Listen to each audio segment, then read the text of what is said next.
kurang lebih ada 10 juta orang lah dibandingkan dari total penduduk 280 juta. 10 juta orang ini yang turun ke lapangan untuk melakukan kampanye.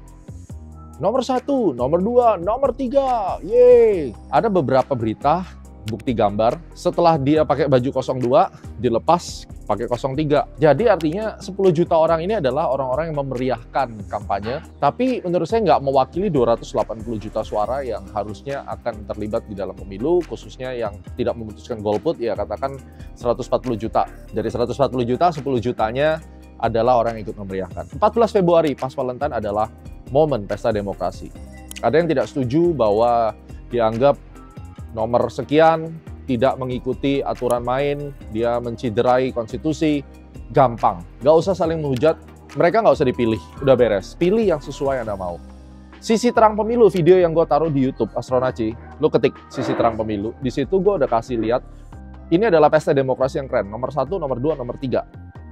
Yang suka agama, yang suka kerohanian, pilih nomor 1. Yang suka militer, pilih nomor 2. Yang suka tentang aparatur sipil negara yang dianggap bersih, pilih nomor 3. Gak usah saling menghujat. Tapi ada poin yang penting yang lo harus tahu. Amerika juga akan melakukan pemilu.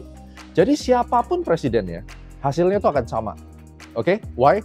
Sekali lagi, gue penganut konspirasi teori, dan gue percaya bahwa semua sudah ada sistem. Semua ada di supreme being. Semua sudah diatur. Jadi siapapun presidennya guys, akan menjalankan sistem yang sama. Beda-beda tipis lah.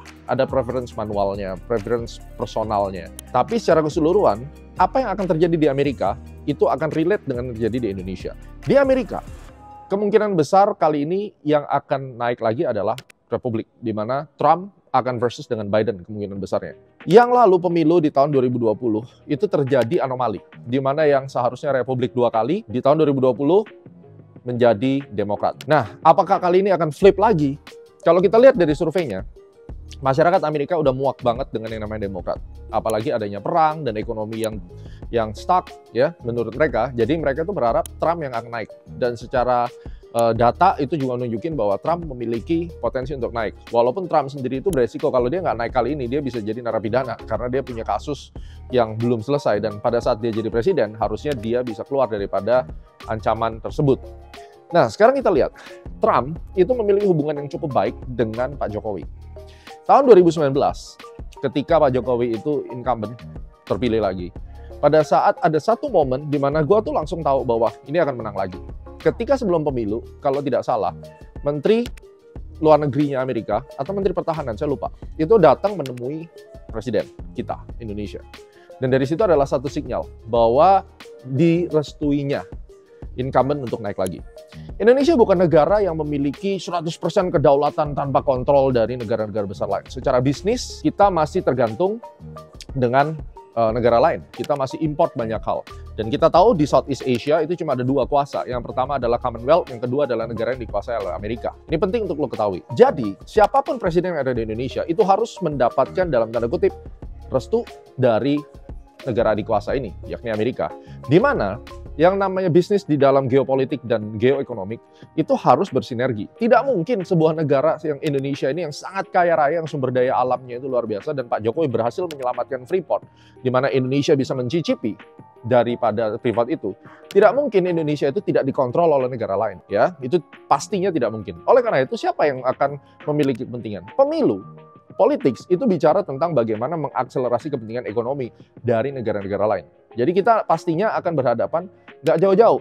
Amerika, China. Amerika dan China mungkin terlihat seperti bermusuhan, tetapi sebenarnya di belakang layar mereka sudah punya setting deal yang sangat-sangat apik mereka bermain. Jadi, presiden yang akan terjadi di Amerika nanti, siapapun presidennya, itu akan inline dengan presiden yang akan ada di Indonesia. Ini tidak bisa dipungkiri dan tidak bisa dipisahkan. Siapa yang akan jadi presiden di Indonesia, mungkin kita semua udah pada tahu.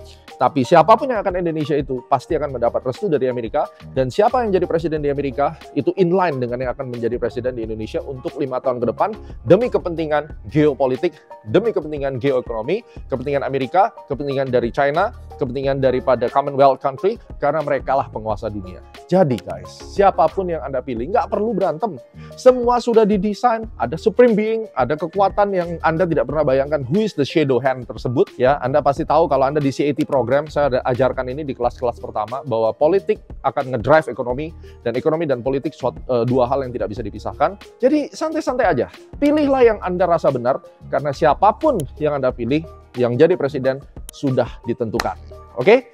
Selamat memilih pemilu 2024, jangan berantem, karena siapapun presidennya, mereka di luar itu terlihat bermusuhan, di belakang mereka adalah di dalam satu sistem dan Anda mungkin akan kaget. Misalnya 01, 02, 03 salah satu jadi presiden, misalnya yang jadi presiden 03, 1 dan 2 nantinya akan mendapatkan bagian di dalam pemerintahan. Kalaupun nanti 02, 01 dan 03 juga akan bersama-sama.